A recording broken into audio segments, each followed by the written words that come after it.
Olha a gente de volta aqui no Expressão pela nossa PRP TV. Deixa eu mostrar aqui para vocês. Sonho e realidade. Aqui, dono Luiz Passos. Luiz Passos vai estar aqui com a gente nos próximos programas, falar um pouco sobre essa obra dele. Luiz Passos, ele tem um fato interessante. Ele é vendedor de amendoim. E ele é um dos responsáveis por tornar o amendoim patrimônio imaterial do Estado. Isso é muito bom. Vamos saber um pouco dessa história, além do livro dele. Realmente vai ser o lançamento, minha gente, mandou o convite aqui, dia 28 de maio, às 17 horas, lá no Museu da Gente Sergipana. Mas antes vamos trazer o Luiz aqui para ele contar um pouco dessa história, sonho e realidade, e falar um pouco dessa história do amendoim dele, tá bom? Pode me chamar de Magá. Até que enfim consegui trazer você aqui. Eu estou muito ocupado, meu Deus do céu. Olha aqui, Carlos Magalhães, pode me chamar de Magá. Pegou aqui, dono? Estive lá no lançamento, concorridíssimo, uma festa para Magalhães como ele merece, né?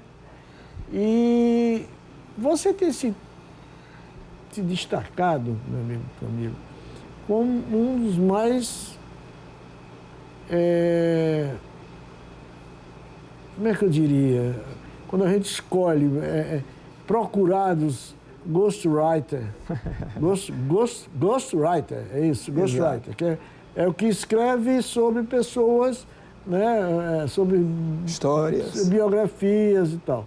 Além da biografia de Carlos Magalhães, você estava me contando, você fez a de Valadares, Antônio Carlos Valadares, fez a de Rochinha, Decano da Humildade. De Rochinha. Você ficou me trazer o livro de Rochinha. Lembra que você ficou me trazer, você não tem o livro de Rochinha. E o outro você me falou foi também. Getúlio Sábio Sobral, Fé, Trabalho e Perseverança, né, que foi minha primeira biografia. Teve Elísio Carmelo também, um homem admirável, foi prefeito de São Cristóvão, foi deputado estadual, também uma história muito bonita. Teve a Família do Coração Imaculado de Maria, a congregação da qual eu faço parte, né? Teve a origem na Itália, tem um braço em Portugal, o outro aqui em Sergipe. O livro foi lançado em Portugal no ano passado, e na Itália também, está à venda lá também. E depois teve Valadares, né? Foi. O realizador de sonhos. E agora, Magá. Você é advogado? Sou advogado também. Sou advogado e sou analista do Tribunal de Justiça também. Pois é. Como é que encontra tempo para tudo isso, amigo? É a paixão pela literatura, né, rapaz? Escrever histórias, isso é que realmente me dá muito prazer. E as pessoas se acostumaram a, digamos assim, se deleitar da maneira que Antônio Camilo escreve. E, para minha satisfação, os convites não param. De onde vem essa paixão pela literatura? Na verdade, a paixão pela literatura, Pascoal, surgiu já em 1985. Né? Eu, naquela época, né, na década de 80 do século passado, eu escrevi alguns contos, poemas também, né, foram publicados na imprensa, né, na Gazeta de Sergipe e tal. E também tinha um jornalzinho lá no Instituto Histórico de Sergipe também. Quem, na verdade, me levou para esse mundo literário foi o saudoso, querido amigo, também era seu amigo, não tenho dúvida disso, Pedrinho dos Santos. Sim. Grande historiador e professor Pedrinho dos Santos. Um dos maiores. A memória de Sergipe deve muito a Pedrinho dos Santos. Exatamente. Pedrinho dos Santos. Ele disse... E ele cuidava com carinho, que ele cuidava das obras raras na Biblioteca Pública Epifânio Dória. Exatamente. É algo que merece ser reconhecido por todos. Exatamente. É pouco lembrado e pouco valorizado. Exatamente, né? Isso. Aliás, não é só ele, não. Exatamente. Não é só ele, não. Está na hora de fazer a de Pedrinho. Isso, vai chegar o momento, vai chegar o momento, sem dúvida. Porque, infelizmente, ou felizmente, né, os convites não param. Então, mas a gente tem a biografia de minha mãe, da professora Consuelo, né, também, que está... Sim, também. Exatamente, que agora é nome de rua, né, aqui em Sergipe, aqui em Aracaju.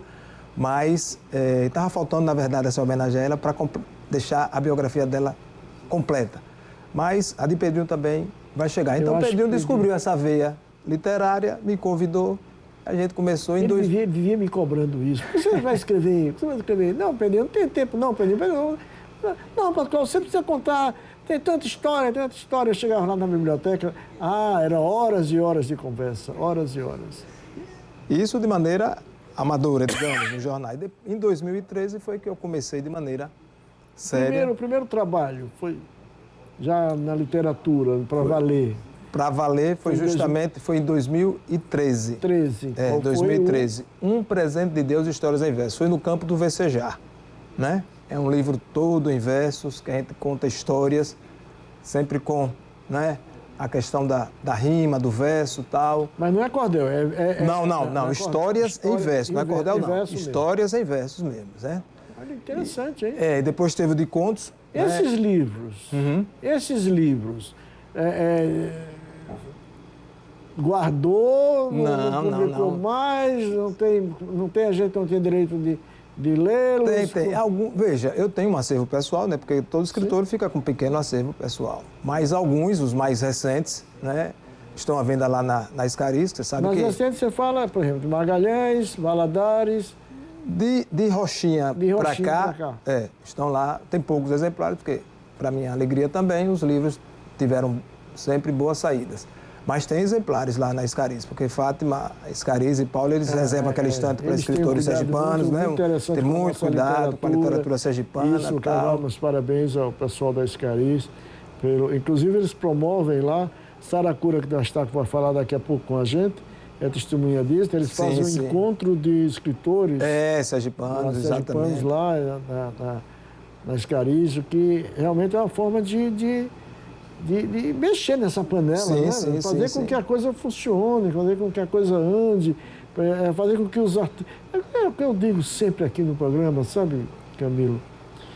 Que a gente não se conhece bem. Sim. Precisa se conhecer melhor.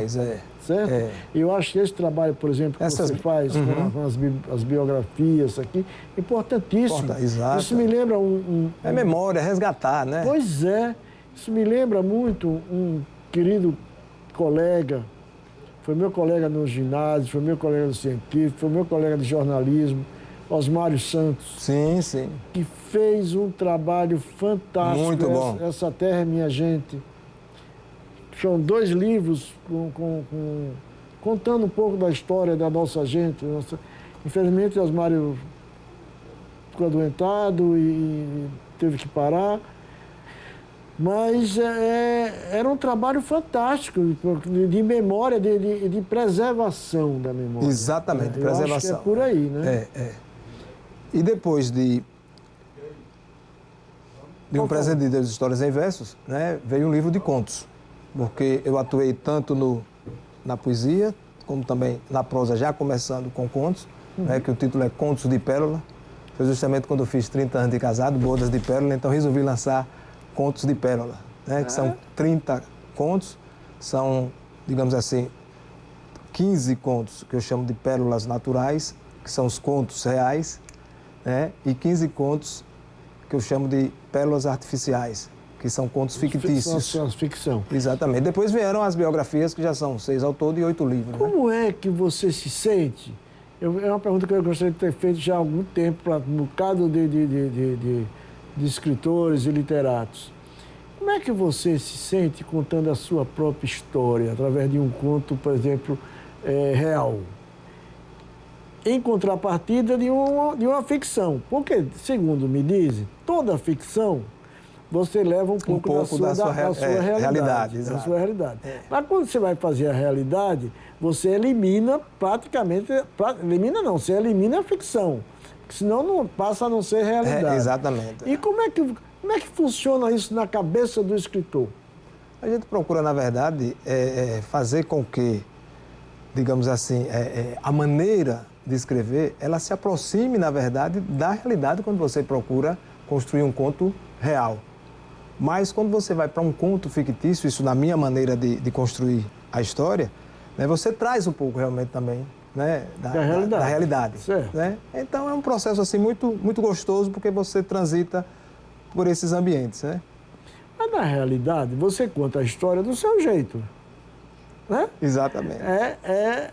Então, de repente, você... Vamos massagear o ego aqui um pouquinho aqui, vou massagear outro ali, você bonitinho aqui, já não vou ser tão feio aqui nesse outro aqui. É assim que funciona? Mas você procura também deixar com que a trama, com que a história, ela não fuja daquilo que você realmente pretende contar, porque o leitor percebe. O leitor não é bobo, né? Tem que funcionar. Tem que funcionar, exatamente. Você não pode fugir muito de jeito nenhum. A trama, exatamente. Já na ficção você fica mais à vontade. Fica mais à vontade, sem dúvida, sempre. Mais à vontade. Você não tem tanta responsabilidade. Assim. Mas é por aí. E agora, Carlos Magalhães, querido amigo, eu desde garoto me acostumei a ouvir Carlos Magalhães, principalmente na Rádio Cultura. A Rádio Cultura é uma emissora, ainda hoje é uma emissora vinculada à Igreja Católica. Católica, exato. Na época era vinculada à Ação Católica. Tem um grupo que chama-se Ação Católica, que tinha como seu chefe, digamos assim, Dom Távora. Dom José Vicente Távora, exatamente. Dom Távora, que foi um exemplo de...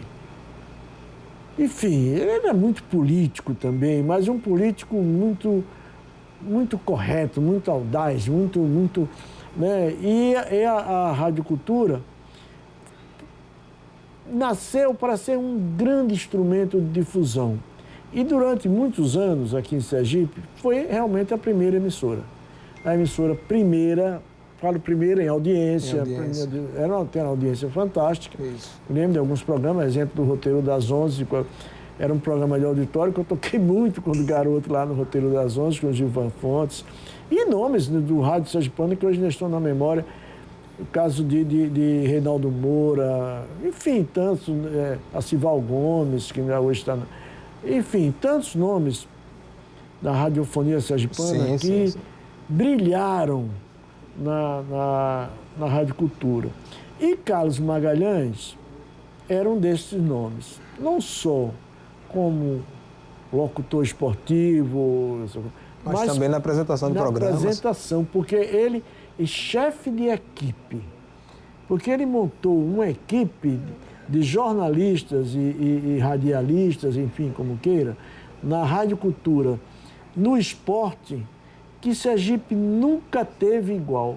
Uma das grandes marcas dele é justamente o montar a equipe, né? Ele montava uma equipe como poucos, né? Pois é, teve ele foi a única emissora do Nordeste a cobrir a Copa do Mundo. A Copa do Mundo, exatamente. A Copa do Mundo. O Carlos Magalhães cobriu a Copa do Mundo de futebol. Ele foi o primeiro cronista esportivo a transmitir uma Copa, em 1970. Pois é. A nossa Copa de 70, aquela inesquecível Copa de 70. E aí, fazer essa biografia deve ter sido um prazer fantástico, né? Porque você começou a ter acesso a histórias maravilhosas de Carlos Magalhães. Foi um trabalho, assim, altamente prazeroso, né? Foram, na verdade, 10 meses de trabalho de pesquisa e mergulhando na história dele, né? Sempre me pergunto, Camilo, qual foi sua maior dificuldade de escrever a história de Magalhães? Na verdade, foi resumir a grande história dessa lenda, desse ícone da crônica esportiva sergipana em 344 páginas. Que as pessoas estão acostumadas a ver assim, Carlos Magalhães como homem da crônica esportiva. Só que Carlos Magalhães não foi só da crônica esportiva. Carlos Magalhães ele foi sanitarista. Engenheiro sanitarista. Exatamente, sanitarista. Ele foi um dos fundadores do curso de odontologia da Universidade Federal de Sergipe. Ele era odontólogo, inclusive. Exatamente. Também. Foi deputado federal. Carlos Magalhães, ele foi secretário de comunicação, né, do governo de Aloysio Campos, de Cleóvas Socha Pereira de Aguiar. Foi presidente da ICETU, com Paulo Barreto Menezes. É um momento fantástico da ICETU, hein? José Hollenberg Leite, com Albano, ou com Valadares. Foi secretário de comunicação do governo João Alves Filho e de Albano Franco. Ou seja, ele transitou muito também pela seara política. E na crônica esportiva foi realmente imbatível.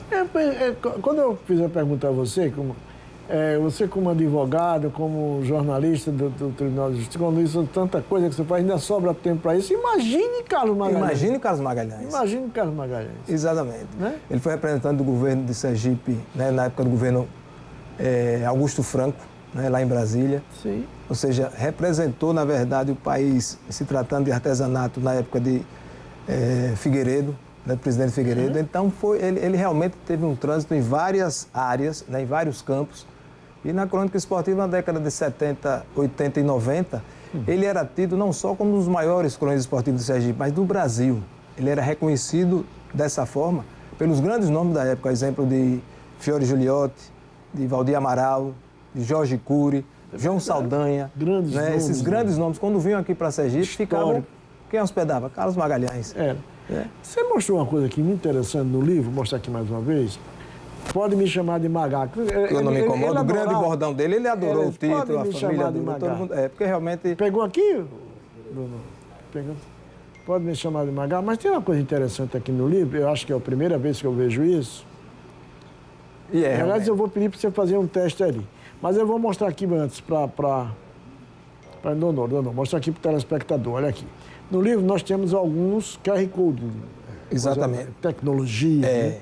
Então você aponta o celular para o QR Code e vai ouvir o gol, vários gols ou vários momentos narrados pelo próprio Carlos Magalhães. E tem aqui um interessante, que é o da seleção brasileira, quando ela veio jogar aqui Exatamente, na inauguração do Batistão, né, em julho de 69, porque estou tendo a satisfação, a honra de escrever a história dos maiores cronistas esportivos do Brasil. Maravilha. Então, para mim, a preocupação qual foi? Deixar para gerações futuras a narração diferenciada de Carlos Magalhães. É um documento que fica para a de eterno, né? Eu vou pedir abrir a câmera agora aqui, a câmera aberta. Isso. Aí, se você puder pegar aquela câmera ali para direcionar aqui para o celular dele, que eu gostaria que você fizesse o seguinte. Vamos pegar o celular. É nesse aqui o gol? São vários QR Codes, são 5 vamos ver se essa câmera aí consegue vir até mais perto aqui, não sei. Porque a gente está com alguma dificuldade hoje aqui no estúdio, mas tudo bem. Mas você leva a câmera para o QR Code. Aqui, não é isso? Exatamente. Aí colocou. Aí entrou. Agora, põe aí perto do seu microfone aí, por favor.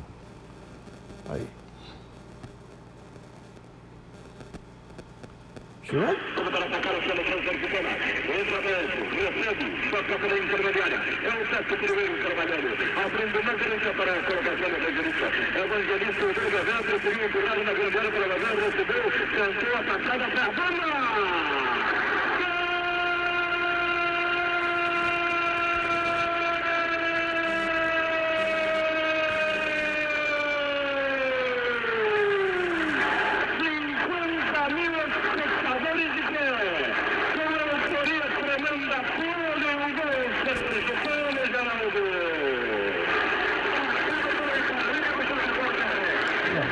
Maravilha, né? Porque, na verdade... O gol de Clodoaldo, que era sergipano. Que era sergipano. E jogador foi o primeiro sergipano. Foi quem inaugurou, na verdade, o primeiro sergipano a fazer um gol no Batistão. Porque foi um dos grandes... E depois substituiu o Pelé. Exatamente. Na Copa, foi. Exatamente. Substituto de Pelé. Toda biografia, como você sabe, dá muito trabalho, né? Toda obra literária dá muito trabalho. A pesquisa em torno de Carlos Magalhães também proporcionou essa dificuldade. Só que, se a gente for pesquisar fotografias da inauguração do Batistão na internet, você encontra. Agora, para encontrar o gol ou os gols do jogo inaugural do Batistão é muito difícil. Então, isso proporcionou muito trabalho. Então, isso hoje fica como um documento histórico. Não tenha dúvida nenhuma. Ou seja, qualquer pessoa que quiser encontrar os gols do 8-2 da seleção brasileira na seleção sergipana... Não lembro que foi 8-2, eu não lembro que foi 8-2. Encontra aqui, hein? Carlos Magalhães, pode me chamar de Magaca, eu não me incomodo. Doutor Carlos, doutor Antônio, queria falar Carlos Magalhães. Antônio Camilo, que honra recebê-lo aqui no programa mais uma vez. Parabéns pelo trabalho. Levo o meu abraço querido ao meu querido amigo Carlos Magalhães. Eu tenho um carinho muito grande, não só por ele, pela família dele. Eu fui colega de Kaique, que era um irmão mais novo. Sim. Estudamos juntos, temos um carinho muito grande, como eu disse, e um respeito ao nome do pai dele, doutor Carlos Melo. Carlos Melo, exatamente. Está aí, a história do doutor Carlos Melo também está aí. Um médico humanista. Maravilhoso. Fantástico, conheci muito pessoalmente. Enfim, Leva todo o meu abraço à família do Carlos Magalhães e a ele próprio. E parabéns por essa mais uma obra, mais um filho. Vou ficar aqui aguardando o dia que a gente comentou aqui no programa. De Pedrinho. De Pedrinho, sim. Vai ficar me devendo a história de Pedrinho. Satisfação de estar aqui no seu programa mais uma vez. Muito obrigado, Pascoal. A gente volta já já. Cultura é o que a gente faz.